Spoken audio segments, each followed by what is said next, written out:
Alhamdulillah, Bismillah, la hawla wa la quwwata illa billah.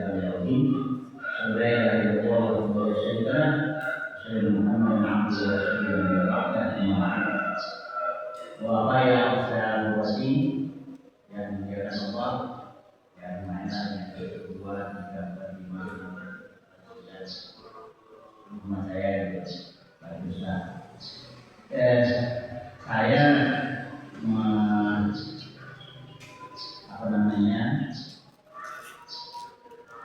bukan memaksakan diri berhubungan bahwa hari ini tanggal 1 Muharram 1448 Hijriah, berarti pindahnya Rasul dari Mekah ke Madinah sudah 1447 tahun.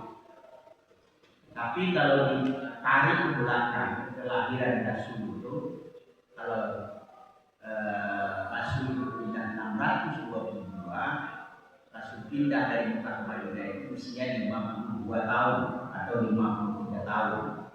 Jadi kalau 53 ditambah 1427 itu 1500 tahun. Imam Umar bin Khattab yang menetapkan tahun Islam itu tidak diawali dari lahirnya Nabi. Kalau Januari Februari itu kan dihitung mulai lahirnya Isa alaihissalam. Tapi kalau Nabi Muhammad, Umar bin Khattab tidak menghitung dari lahirnya Nabi Muhammad pada tahun 570 Masehi. Jadi selisihnya itu 570 tahun. Jadi bisa lahir, kemudian jarak kepada Nabi Muhammad lahir itu 570 tahun. Jadi itu masa kosong, itu tidak ada nabi. Jadi orang beragama waktu itu agamanya adalah kalau tidak Yahudi ya Nasara. Jadi kalau dulu Umar bin Khattab menetapkan tahun 1 Islam itu, tapi bukan pakai Hijriah ya. Hijriah itu kan tidak artinya. Misalnya kalau tahun 1 waktu lahirnya Nabi, tahun Islam berarti kan tahun Masehi itu kan Masehi, kemudian misalnya Islam atau Islamiyah. Cuma Nabi Umar bin Khattab menetapkan tahun 1 orang Islam itu waktu Rasul pindah dari Mekah ke Madinah, kalau dihitung tahun Masehinya tahun 622.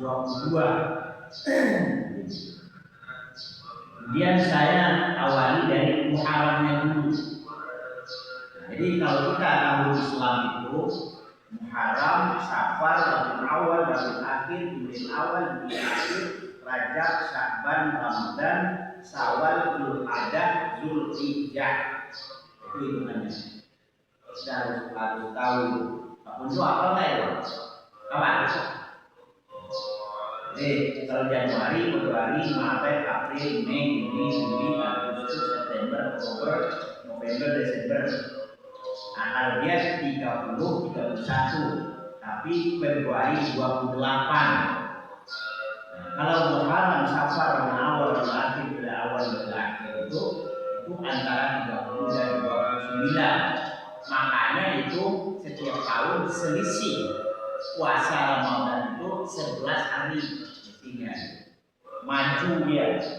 Kalau kemarin itu kita puasa Ramadan tanggal 18 Maret itu kalau saya tidak salah, nanti tahun 2027 puasa Ramadannya itu tanggal ditarik 11, 18 kurangin 11 tanggal 7, jadi tanggal 7 Maret kita puasa tahun depan. Ya 18 atau apa? 9. Oh iya, betul 11 Maret ya. Jadi saya ini dikirimin oleh teman hadis tentang Arabul dari sejarah Hijriah. Bulan Muharram nanti ada saya sambung ini. Sebaik-baik katanya berpuasa di Ramadan dan Muharram itu ada hadis an Abi Hurairah radhiyallahu anhu qala Rasulullah sallallahu alaihi wasallam afdalus siyam ba'da Ramadan syahrullah al-muharram wa afdalus shalah ba'da al-fariḍah salatul lail rawahu Muslim. Dari Abu Hurairah radhiyallahu anhu qala Rasulullah sallallahu alaihi wasallam bersabda, seutama-utama puasa sebulan Ramadan ialah dalam bulan Allah yang memuliakan yaitu Muharram, dan seutama-utama salat sudah salat wajib ialah salatul lail yakni salat sunat di waktu malam, riwayat Muslim. Ini masalah Ramadan ini. Masalah Muharram. Pelajaran yang terdapat di dalam hadis ini seutama puasa dalam Ramadan puasa Muharram, terutama salat fardu, salat malam, yaitu salat lail itu. Imam Nawawi mengatakan hadis ini menunjukkan bahwa Muharram adalah bulan yang paling mulia untuk melaksanakan puasa sunnah syarat sahih Muslim halaman 8 hadis nomor 55. Ibnu Qayyim menjelaskan bahwa puasa terkait hari Asyura ada 3 tingkatan. Tingkatan paling sempurna puasa Hijri sehari sebelum Asyura, hari Asyura, dan sehari setelahnya. Tingkatan kedua puasa tanggal 9 dan 10 Muharram, ini berdasarkan banyak hadis. Tingkatan ketiga puasa tanggal 10 saja, Zadul Ma'ad. Jadi ini kalau tanggal 10 Muharram itu keselamatan Musa dikejar oleh Fir'aun. Musa ini kan Mesir. Nah, Fir'aun kan tidak suka karena Musa ini membawa agama kafir menyembah Allah. Nah, kemudian dia dikejar, lari ke bawah. Mesir itu kan di sini ada Laut Merah, di atas Laut Tengah. Nah, kemudian dia dikejar Fir'aun, makanya diperintahkan oleh Allah supaya Fir'aun memukul Laut Merah itu dengan tongkat Musa, dan laut itu berpisah dan Musa lari menyeberang. Di seberangnya itu namanya semenanjung Sinai. Jadi orang-orang Yahudi yang tauhidnya kepada Allah, maksudnya dia puasa pada Asyura itu. Tapi kemudian di belakangan oleh para ulama dianjurkan jangan 10 saja. Nah, Asyura 10, Tasyura 9. Jadi 9, 10 tambah 11. Satu lagi, nah itu maksudnya itu.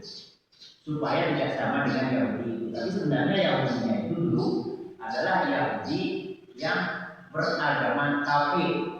Nah, setelah dari semenanjung Sinai itu Musa jalan ketemu dengan namanya Bukit Tursina. Itu kan ada Wahtini wa Zaituni wa Turi Sinina di Tursina. Nah, saya pernah sana tahun 2018. Jadi dari Kairo dan naik mobil menyeberang urusan Suez. Dulu urusan Suez itu belum ada. Itu masih nyambung antara Sinai dengan Mesir, itu bisa jalan kaki. Sekarang bisa karena sudah diputus oleh Ferdinand de Lesseps pada tahun 1789. Jadi mobil itu lewat dari bawah itu sekitar beberapa 500 meter ke atasnya atau 1000 saya lupa. Itu kapal lewat di atas, di situ lewat di bawah. Nah, semenanjung Sinai itu masih punya Mesir, tapi itu berbatasan dengan Palestina. Itu yang disebut dengan Israel pada tahun 1906 perang Mesir dan Israel. Nah, di Sinai itulah kemudian Musa mendapat wahyu Taurat itu yang disebut dengan Ten Commandments, yang menjadi kitab Taurat itu, menjadi pegangan kitab suci oleh para Yahudi. Tapi Yahudinya yang para Yahudi yang benar itu, bukan Yahudi-Yahudi. Bulan yang dimuliakan oleh Allah Subhanahu wa Ta'ala ada 4 di antaranya bulan Muharram, dianjurkan hubungannya beramal kebaikan dan meninggalkan kehormatan. Zoliman. Inna iddatash syuhuri 'inda Allahi 12 syahran fi kitabillahi yawma khalaqas samawati fil ardi minha arba'atun hurum dzalika dinul qayyim fala tazlimu fihinna anfusakum wa qatilul musyrikina kafah kama yuqatilunakum kafah wa'lamu annallaha ma'al muttaqin. Sesungguhnya bilangan bulan pada sisi Allah ialah 12 bulan. Jadi Muharram, Safar, Rabiul Awal, Rabiul Akhir, Rabiul Awal, Rabiul Akhir, Rajab, Ramadan, Dzulqa'dah, Dzulhijjah itu sudah dijelaskan oleh Allah dalam Al-Qur'an. Jadi ada di dalam Al-Qur'an. Dalam ketetapan Allah waktu Dia menciptakan langit dan bumi. Waktu Allah menciptakan langit dan bumi di awal dulu itu Allah sudah menetapkan 12 bulan 1 tahun. Nah, kemudian 12 bulan itu yang mulia itu ada 4. Itulah ketetapan agama Allah yang lurus. Maka janganlah kalian menganiaya diri kalian dalam bulan yang 4 itu, dan perangilah kaum musyrik itu semuanya sebagai mereka pun memerangi kalian semuanya, dan ketahuilah bahwa Allah beserta orang-orang yang bertakwa. Jadi ini ayatnya Bapak sekalian. Kemudian 4 bulan yang mulia itu adalah Dzulqa'dah, itu setelah Syawal, Dzulqa'dah, Dzulhijjah, kemudian Rajab dan Muharram. Di sini tidak kalau Ramadan itu ada hadis tersendiri, tentang kemuliaan Ramadan, dan ada ayat tersendiri. Ini di luar itu. Makna haram atau suci, orang-orang Arab jahiliyah juga telah memuliakan 4 bulan ini, tidak boleh berperang. Islam mempertahankan budayanya. Jadi artinya sebelum Islam turun di bawah Nabi, sebelum 570 itu, Arab jahiliyah itu juga telah memuliakan bulan yang 4 itu. Jadi orang-orang Arab itu juga sebelum Islam datang, dia perhitungan tahun sudah dia pakai Muharram, Safar, Rabiul Awal, akhir itu. Cuma belum, mungkin karena belum ada ilmuwan waktu itu, belum ditetapkan sebagai sebuah tahun apa namanya. Nah, cuma sebelumnya itu para ilmuwan yang lahir dari orang-orang yang beragama Kristen, dia menetapkan Masehi Isa al-Masih, lahirnya Nabi Isa alaihissalam. Pada bulan ini jangan menzalimi diri, tidak boleh. Jangan berbuat maksiat karena dosanya sangat besar. Bulan-bulan yang lain, menurut Ibnu Katsir, penulis tafsir Ibnu Katsir, dosa-dosa di bulan ini dilipat gandakan. Kalau kita berbuat pahala di bulan ini juga dilipat gandakan. Bulan yang 4 itu maksudnya. Berperang juga dilarang. Jadi zaman Rasul tidak boleh perang pada bulan yang 4 itu. Pada bulan Ramadan menang perang. Nanti kan menang dalam perang Badar pada bulan Ramadan. Nah, bulan yang 4 itu dilarang perang. Berperang juga dilarang pada bulan ini karena termasuk dosa besar, kecuali diserang lebih dulu. Maksudnya Islam mengawali tahun baru ini dengan perdamaian. Asyahral haram syahri harami wal hurmatu qisas. Jadi pada bulan haram ini, jadi bulan yang 4 tadi, Muharram, Rajab, kemudian Dzulqa'dah, seperti itu, yang 4 itu enggak apa saya. Yang Muharram, Dzulqa'dah, Rajab, ya. Dan Muharram, Dzulqa'dah, Dzulhijjah, kemudian Rajab. Nah, pada bulan itu, pada bulan yang 4 itu, maka boleh dilakukan hukum kisah. Nah, kisah itu kan kalau orang ke orangnya beri bulan ini. Kalau kaum musyrik melanggar kehormatan pada bulan haram ini dengan menyerang, maka boleh diserang lagi. Jadi kalau Rasul menjelaskan perang nggak boleh, tapi kalau kita diserang, nah, kita boleh lawan dalam rangka mempertahankan diri. Ya ayyuhalladzina amanu la tuhillu sya'airallahi wa la syahrul haram. Hai orang-orang yang beriman, janganlah kamu melanggar syiar-syiar kesucian Allah dan janganlah melanggar kesucian bulan-bulan suci yang 4 tadi. Al-Maidah ayat 2.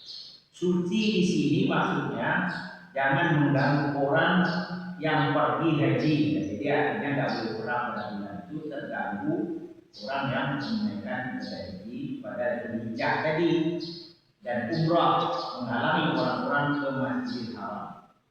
Allah sendiri yang memuliakan bulan Muharram ini. Sejak Allah mulai menciptakan langit dan bumi. Jadi waktu Allah pertama menciptakan langit dan bumi ini, kalau teori kalau teori itu Allah itu pertama kan menciptakan bumi itu pecah, cekir, yang disebut dengan Big Bang itu. Nah, kemudian Allah menciptakan, setelah itu menciptakan air, menciptakan udara, menciptakan tumbuhan. Nah, sekaligus Allah menciptakan bulan itu maksudnya Muharram, Syawal, Dzulhijjah, Dzulhijjah, Dzulhijjah, Ramadan, Dzulqa'dah dan Dzulhijjah.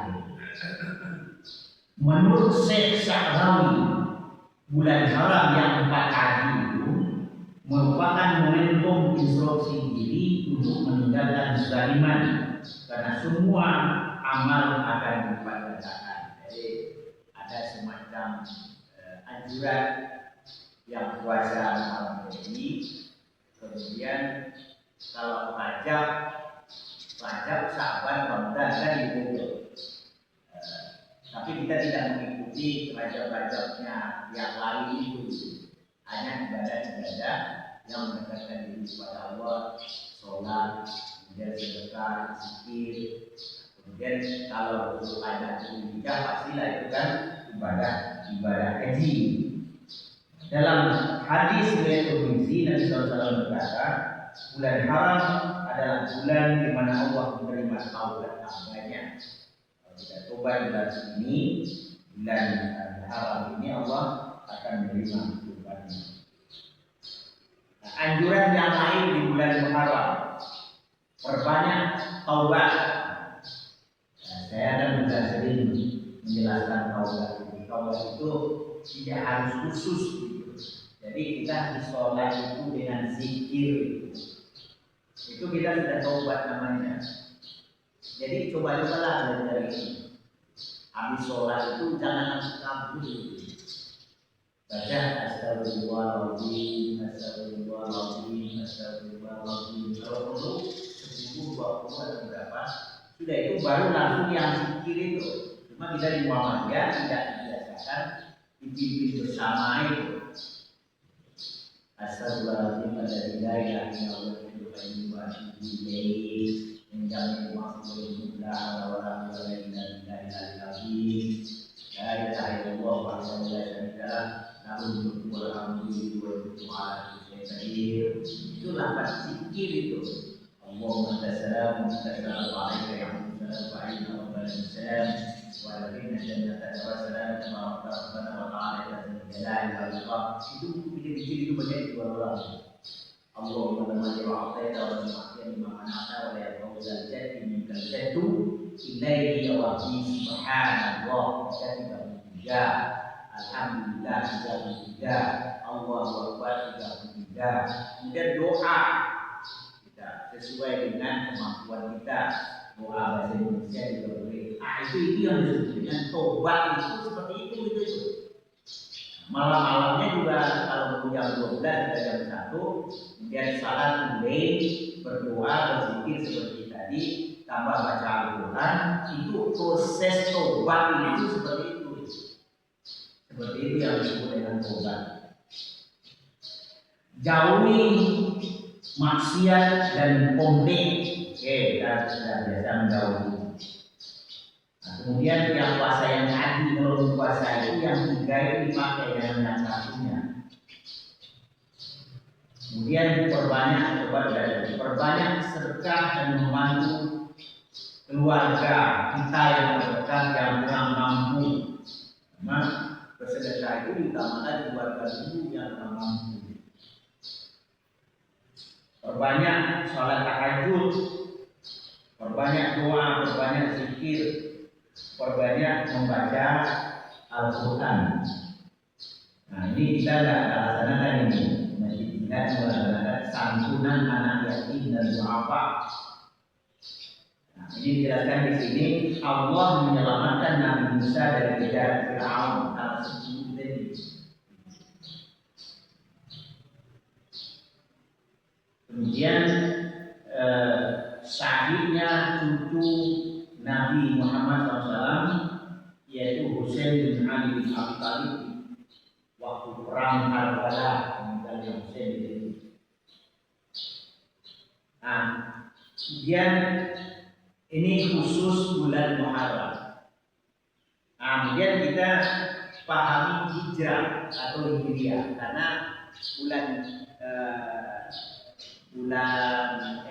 tahun Islam itu kan kita sebut sekarang tahun Hijriah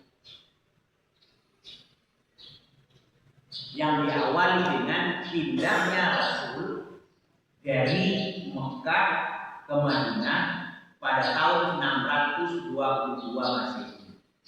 Nah, tahun Hijriah ini kemudian ditetapkan oleh Khalifah Umar bin Khattab. Jadi Rasul itu pindah 622, meninggal 632, 10 tahun. Itu belum ditetapkan. Abu Bakar dari Khalifah 2 tahun, 632 sampai 634. Nah, kemudian 634 baru Umar bin Khattab menjadi Khalifah, baru Umar bin Khattab yang menetapkan bahwa Islam tidak punya tahun, tidak punya kalender, maka Umar menetapkan kalender Hijriah itu diawali dengan pindahnya Rasul dari Mekah ke Madinah. Kenapa tidak dimulai dari lahirnya Nabi Muhammad? Nanti kita lihat. Proses hijrah itu berangkat dari kota Mekah hari Kamis malam 27 Safar. Nah, kalau dihitung karena tahun baru tahun awal tahunnya waktu itu ditulis oleh sejarah 1 Hijriah atau 9 September tahun 622 Masehi. Tiba di Kubah di dekat Madinah 8 Rabiul Awal tahun 1 Hijriah 20 September 622. Jadi kalau 9 September tambah 20 menjelang 20 September, jadi Rasul itu dalam perjalanan 11 hari kita jalan kaki. Jadi hijrahnya Rasul dari Mekah ke Madinah tahun 622 itu beliau jalan kaki 9 September sampai 20 September 622. Kalau tahun bulan hijriahnya tahun hijriahnya kan belum dibuat, sini dibuat 1 Hijriah 20 Safar sampai dengan 8 Rabiul Awal dengan beberapa yang ditemani beberapa orang sahabat. Apa gunanya Rasul pindah? Nah, ini yang harus kita lihat. Kenapa Rasul harus pindah dari Mekah ke Madinah? Padahal Mekah itu kan kampung halamannya. Tapi ini masalah dakwah dan mempertahankan akidah.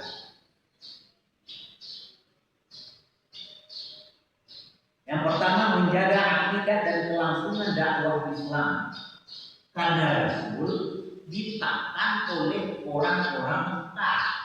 Rasul itu kan umum. Kalau dia bertahan di situ, mungkin dia itu akan dibunuh. Akan terbunuh seperti cerita matinya Isa alaihissalam. Isa itu kan dibunuh oleh orang-orang Bani Israel. Menurut dia terbunuh Tapi itu di dalam Al-Quran dijelaskan Isanya tidak terbunuh, tapi Isa diangkat ke langit oleh Allah. Yang terbunuh itu adalah Yudas Iskariot yang disamakan subhanahu, itu kalimatnya dalam Al-Quran. Orang yang disamakan dengan Isa dibunuh, tapi Isa alaihissalamnya diangkat ke langit oleh Allah. Jadi Rasul menyelamatkan akidah Islam, menyelamatkan dakwah Islam supaya dia tidak terbunuh di Mekah. Yang kedua, membangun masyarakat Islam yang utuh, mempersatukan Muhajirin dan Ansari sampai di Madinah. Karena dia pertama kan di Kubah itu ada masjid sekarang. Kalau kita seminggu di Madinah itu biasanya kita dibawa oleh pimpinan jamaah kalau masuk kalau kita masuk yayasan haji itu yayasan itu bawa masjid Kubah gitu ya, masjid Kubah masjid pertama yang dibangun Rasul. Jadi masjid pertama yang dibangun Rasul itu di Kubah itu bukan di Madinah, bukan itu dari Kubah itu. Dia Rasul juga membangun sebuah masjid yang bernama Masjid Qiblatain. Masjid Qiblatain itu kan artinya dua kiblat. Pertama waktu ayat Al-Quran dulu tentang sholat itu kiblatnya orang Islam itu ke Baitul Maqdis, ke Yerusalem, bukan ke Mekah itu. Nah pada waktu itu orang habis sholat lohor turun ayat bahwa kiblat supaya pindah ke Mekah, karena Rasul berdoa terus janganlah buat Allah kiblat itu ke Yerusalem tapi pindahkan ke Madinah, ke Mekah, Masjidil Haram. Turun ayat, akhirnya orang di masjid Qiblatain tadi sholat zuhur lagi. Jadi dia dua kali sholat zuhur. Yang pertama dia menghadap Yerusalem, Masjid Aqsa. Yang kedua dia menghadap Masjidil Haram, Masjidil Haram. Jadi dua kiblat orang itu sejarah Masjid Qiblatain. Sampai hari ini masjid itu masih bernama Masjid Qiblatain. Nah, dia Rasul pas sampai di Madinah itu dia mempersatukan orang yang ikut Rasul. Itu disebut muhajirin, orang yang pindah. Nah, kebetulan ya dakwah Rasul sebelumnya sudah sampai ke Madinah, sudah ada orang-orang Islam di sini yang masuk Islam. Nah, oleh Rasul disatukan ini muhajirin ini, dan kemudian orang-orang Islam yang ada di Madinah disebut dengan Ansar. Dia bela, dia santuni teman-teman yang pindah bersama Rasul ke Madinah. Kan rumah nggak ada, pekerjaan nggak ada, istri juga tinggal sebagian. Jadi Rasul membangun itu di Madinah, membangun kota Madinah untuk persatuan, membangun kota negara Madinah.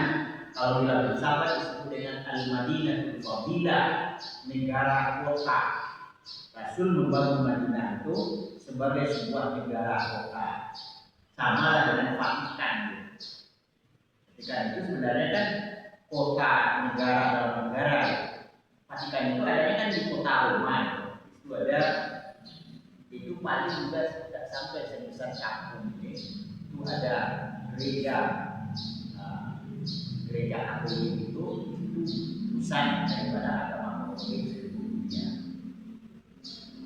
Mempersatukan di Madinah itu sudah ada Kristen di situ, sudah ada Yahudi di situ, kemudian datang Islam, maka oleh Rasul disatukan antara Islam, Yahudi dan Kristen di Madinah. Inilah disebut dengan Rasul membangun peradaban baru yang ini tidak terjadi di Mekah. Rasul tidak melakukan itu. Pas sampai Madinah disatukan orang-orang ini. Ini ada cerita menarik di lain. Memperkuat ukhuwah antara muhajirin dengan Ansar. Kemudian setelah Rasul membangun Masjid Kubah tadi, Rasul juga membangun Masjid Nabawi yang ada di Madinah sekarang. Buddha yang kedua itu sebagai pusat ibadah dan pengembangan peradaban Islam.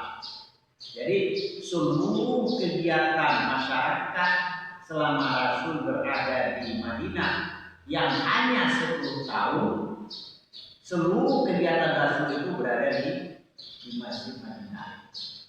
Rapat-rapat, bahkan orang Yahudi juga masuk ke dalam masjid itu, ngumpul-ngumpul Yahudi dengan Nasara dengan Islam, membangun sebuah peradaban, sebuah persatuan antara Islam, Kristen dan Yahudi. Itu malah ada di situ kan. Ada Yahudi ini dari Yahudi kalau bahasa-bahasanya Yahudi itu kali itu. Dia masuk Masjid Madinah itu dia kencing gitu. Dia dipecah oleh mau bunuh itu kerasukan. Tapi dan beberapa bulan begitu.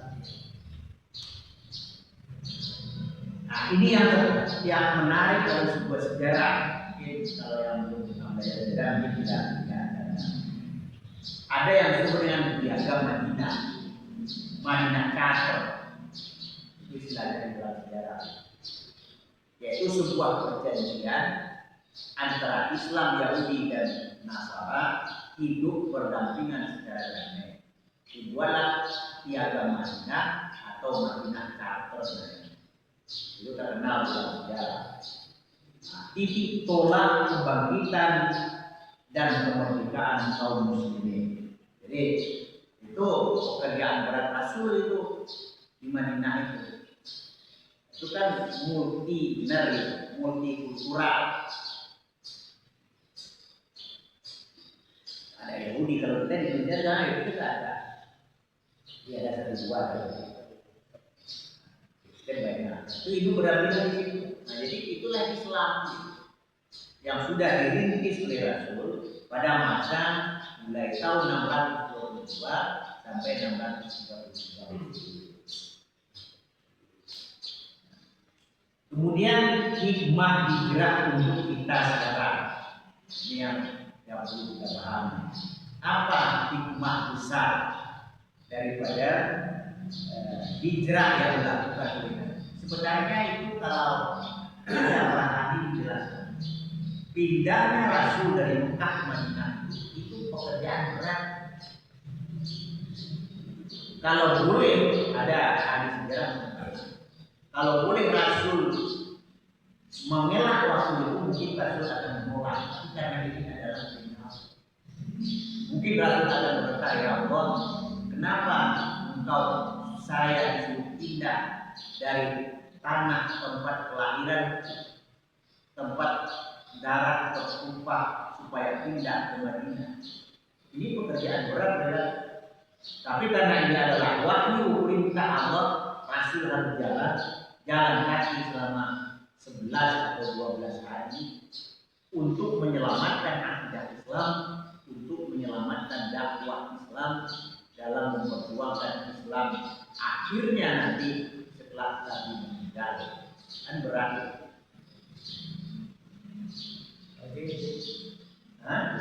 Oh ya.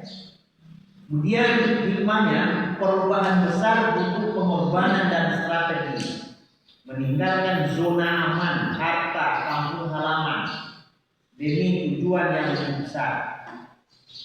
Makanya kalender Islam dimulai dengan tahun Hijriah.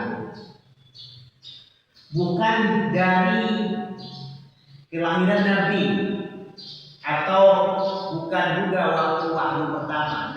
Nabi itu kan 570, tidak dimulai dari itu. Atau wahyu pertama turun 610 juga tidak, tapi dimulai dengan hijrahnya Rasul. Karena hijrah awal kemerdekaan umat Islam pelajaran buat kita sekarang ini. Kita harus berani berubah. Nah, sekarang kita harus berani berubah dari yang buruk kepada yang baik, dari yang malas kepada yang rajin. Kalau selama ini ibadah kita kurang, maka dengan hikmah hijriah ini ibadah kita harus diperbanyak.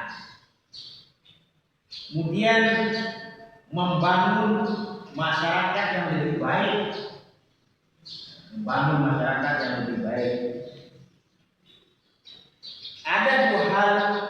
yang baik dari peristiwa hijrah ini. Kisah Ansar dan Muhajirin. Ansar adalah orang-orang yang mengikuti Rasul pindah ke Madinah. Ansar adalah orang-orang yang menerima kaum Muhajirin di Madinah. Jadi ini kisahnya sedih. Kisah Ansar dan Muhajirin, solidaritas transendental, artinya persaudaraan yang berdasarkan ketuhanan. Pas Nabi sampai di Madinah, Muhajirin datang hanya dengan membawa iman. Iman uang tidak ada, rumah juga tidak ada, pekerjaan juga tidak ada. Rumah tidak ada, harta tinggal buka, pekerjaan nol tidak ada. Nah, Rasul membuat sebuah sisi mu'akhah atau persaudaraan yang kuat antara Muhajirin dan Ansar. Ini ada kisah menarik. Satu orang Ansar diangkat menjadi saudara satu orang Muhajirin. Satu Ansar diambil yang dari Mekah tadi, satu orang, kamu tinggal dengan saya, kita bersaudara, tinggal di rumah ini, kamu menjadi saudara. Ada sebuah peristiwa mengejutkan atau merinding. Ada seorang Ansar yang bernama Sa'ad bin Rabi' berkata kepada Abdurrahman bin Auf. Abdurrahman bin Auf ini akhirnya menjadi saudara orang kaya sama dengan Utsman bin Affan dari Muhajirin. Ini setengah hartaku ambil. Nah, jadi kata Sa'ad tadi, dia orang kaya, kepada Abdurrahman bin Auf dikatakan, kamu ambil ini harta saya